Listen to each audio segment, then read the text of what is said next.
Hey Donald X, what is the story behind Fool? Fool is the story of a card that was no good, that was bad to do, that was bad for the game, that there was a particular playtester who just adored it and just said, oh, you have to do Fool. Casual players will love this card so much. And I just poured endless work into Fool, and there are all these versions.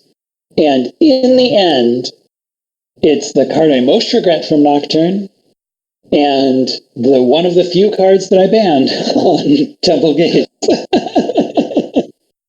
So part of why I ban it, I don't ban it for the problems with the card.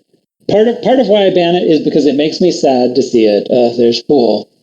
And part of why I ban it is that I don't enjoy the gameplay of Lucky Coin versus the bots. Because the bot will take all the silvers and, give you a faster clock that gives you less time to do fun things. So I'm not thrilled with that. But yeah, Fool is a real lesson for this game designer, that sometimes you need to be the bad guy and just say, I'm killing this super fun card that everyone would adore if only I would let it be published, and do anything else instead. And the problem with Fool, I guess I'm getting ahead of myself in the story, but of course this is all after it comes out that it really is clear, right? The problem, I was worried the whole way that I was worried that boons would be too slow. And so I desperately tried to make them very quick to resolve, very easy to understand. And I also desperately tried to avoid specific cards with the boons that would make you get too many boons so that, again, they played too slowly. Like there was Cantrip, receive a boon, and there was +2 cards, receive a boon, and those things are gone because they were too slow. It was like, we're spending the whole game resolving boons. And so I put all this work into it, and then I threw that out the window twice, once on Fool, and the other time on hexes, because the hexes then, they couldn't be as simple as the boons, so they just got to be ludicrously complex. And it was this thing when Nocturne came out, and we had an in-store release party type thing, and casual players showed up to try the new set. And every time a hex happened, the game would grind to a halt as everyone had to understand what in the world did this thing do. And then it's like next turn there's a new hex and the game grinds to a halt again. And it was so awful. It was so sad, realizing how much I'd blown on this set that was supposed to be aimed at casual players. And we had a blast playtesting it. And if you're an experienced player, I think it's a fantastic set. And there are a number of people who cite it as their favorite set. But, it has flavor to aim it at casual players, but then all the cards are like super demand you to be experienced.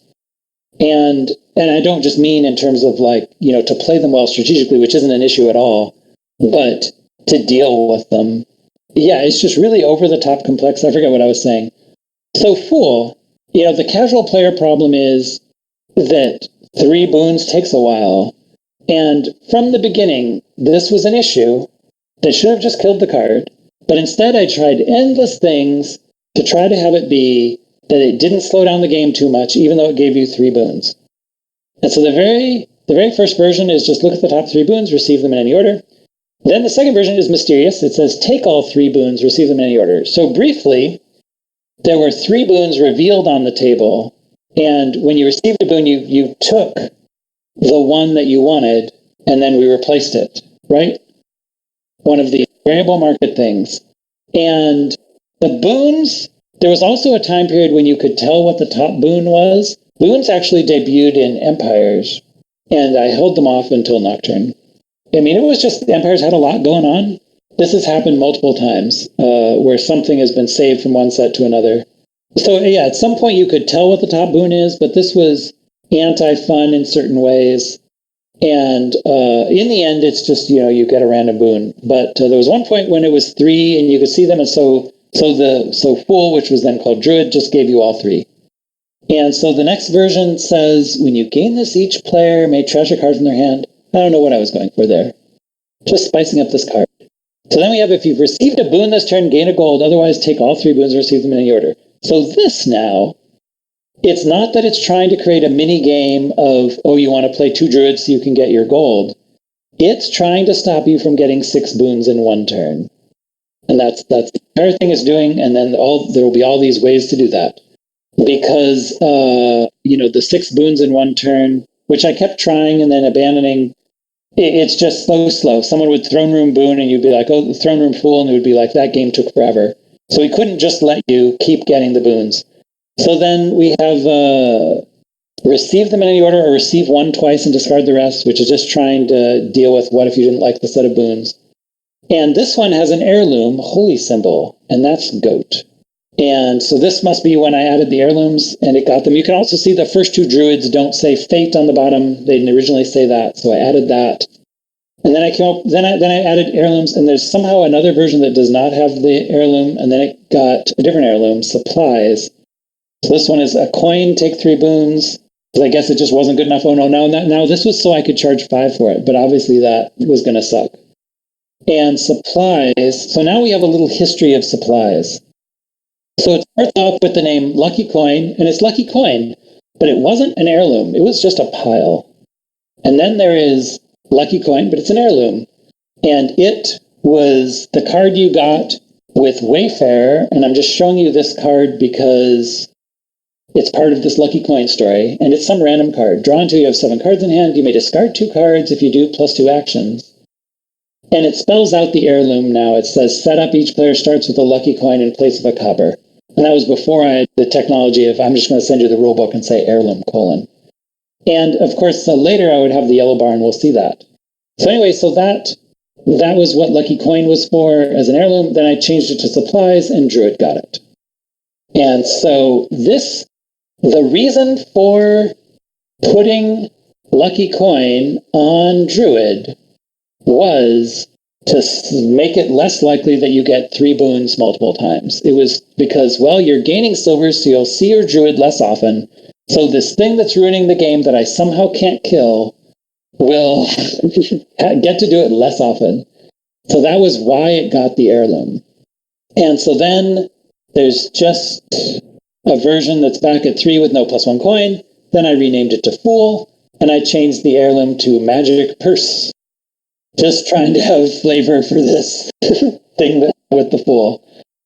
And so then I had the technology of the little yellow bar that says Heirloom Magic Purse. And of course the actual cards have that, but for a long time, online did not. I think online just recently got it. And so then there's a weird one. Take 3 boons, receive them in any order. If they included the Flames gift and the Forest gift, exchange this for a ghost. And so this was just part of how I wanted it to be, that there were more ways to get ghosts. Or maybe I just wanted there to be another way to get ghosts. And I tried a bunch of different things, and we'll tell that story later. Or we already told it, depending on what order these videos come out in. But this particular one, it's a weird thing. It's just like, oh, see, you get the Flames gift and the Forest gift, and the Forest burns down, and you get a ghost. Okay. So it's just a little bit of flavor, and that's fun. It was the set that was going for that, right? And that probably never happened. And so the next version says, if you haven't received any boons, you get 3, and otherwise you trash this. And if you don't have a ghost in play, gain a ghost. And I guess I was worried it would be too easy to get ghosts. And so this one is just, again, like if you throne roomed it or somehow played 2 fools, okay, we get rid of it. So that won't happen again. Then we have, if another card played this, +3 coins. So that's just specifically saying, did you throne this fool? Which, that's just so sad. Then the next one is Tragic Hero, right? So I was like, man, maybe I'm not doing this card. Boy, I wish I hadn't. But there it is, Tragic Hero. And Tragic Hero is, we're doing its story, right? One of these videos will be Tragic Hero. And it won't include this picture of Fool, which was just, some idle passing thing. So then we have, you may trash this for +4 cards, trying to give it a use if you have no other cards in play, take 3 boons. So that's stopping the throne room. And then giving it a use for when you couldn't get the boons. And this is a direction that I could have gone. This next card says, +2 cards, trash this, and you get 3 boons. And it says if you did even. So if you throne roomed it, you don't get to do it twice. And this is a direction I could have gone to rescue this card. Like if I'd poured even more work into Fool, the set hadn't come out, but I hadn't come to my senses and gotten rid of it, then making it a one-shot, which was totally unacceptable for this playtester, right? It was like, no, the whole fun is you play this card and you get 3 boons. You don't want it to go away, but making it a one-shot was a way that I could have preserved you get 3 boons at once and not had it ruin things, right? Like, because you can only do that so many times without all these combos that are not a problem. And you couldn't throne room this, and if you played 2 in the same turn, that's fine. They're both gone. Anyway, that was the direction I should have taken if I didn't just kill it. So then we have set this aside to take 3 boons and receive them in any order. Discard this when you play Magic Purse. So now it's trying to tie itself in with the heirloom, where the heirloom gets you the Fool back so that you can't keep playing the Fools. Then this next one, boy, there's a million of these. If you've already played a Fool this turn, exchange this for gold, so it's that idea again. Now we have set this aside on the pit. If you do, take 3 boons and receive them in any order, discard this when you play Magic Ring. So this is just the same thing as a couple cards ago, where the Fool is just tied up until you play the heirloom, but we've put a thing on the board to place the Fool in, which is this pit. The Fool falls in this pit, and then when you get the Magic Ring, they get back out. And so now the lucky coin is called Magic Ring. And so then there's another version of that where I move the text onto the lucky coin, which is now called lucky coin again, instead of having it be on Fool. Right? So Fool just says you get 3 boons and you put them on the pit. And then lucky coin says when you play this, gain a silver and discard your Fools from the pit. And so anyway, what an interesting story. So then we have set this aside in the woods. Maybe it's not a pit, maybe it's a woods. And down at the bottom, we've got an image of the woods, which just says, put your set aside Fools here facing you. Because I don't remember whose Fools are whose, which was not actually a problem. But it's at some point, it's one of those things that happens in playtesting, and you want to avoid it. You want to avoid like endlessly trying to word a card that's going to die. Like you've put all this wording, but the card didn't survive. Or endlessly trying to name a card that's going to die. And in this case, it's like, boy, you could really worry, is it okay that we're all putting our Fools in the same woods? And, the answer was yes, and the answer was it doesn't matter because that's not lasting. Yes, so it's called the woods. Then we have a duration version. If this wasn't played by a card, still saying you can't throne room it. Then at the start of your next turn, take 3 boons and receive them in any order. So I'm making it a duration just so you get to do it less often. Then there's a version of Lucky Coin that gives you a coin when you discard your Fools from the woods, on the grounds that this card sucks, probably. That was probably the reason. Just let's make it a little better, right? It was just very weak. And I don't have a picture of Foolish. If you have Foolish, exchange this for gold, otherwise take Foolish and 3 boons and receive the boons in any order. But there is no picture of Foolish. And it's not that I'm missing pictures. Like I'm missing pictures for the end of work on Empires and Renaissance, because I switched computers and somehow not all those files got copied over because I wasn't going to think of it because the sets were done. And I backed up the files earlier when I was working on the set, but at the very end, so I've lost some images. But this is not one of those. There just never was an image for Foolish.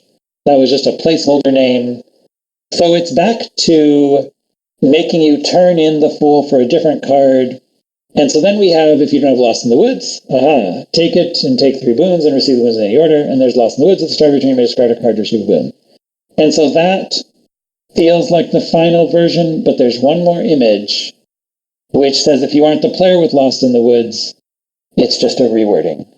And so yeah, in the end, like in terms of playing with the card, like if when I watch, people actually playing with Fool online, it's not like Fool is ruining these games. Lucky Coin isn't ruining these games either.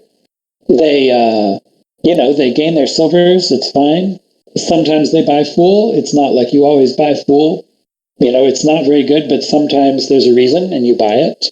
It's fine. It's no star card. It's no card that anyone has ever said, oh my God, Fool, this one is amazing.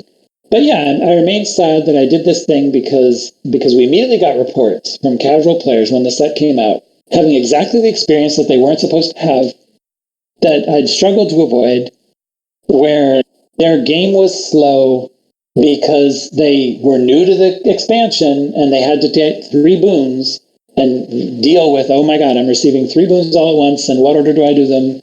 And so they had slow game, and it was all Fool's fault. And it's like, yeah, why didn't I kill that card one of the zillion times that I wanted to? And I'm more true to myself now. And the game doesn't need any card, even if a playtester really likes it. Any particular card could die, even if I'm making a horrible mistake. And it's just never that bad of a mistake because you get some other good card. And, there need to be great cards, and there will be. And so it's just not something to put all this energy into and then still make the mistake. So that is the story of Fool.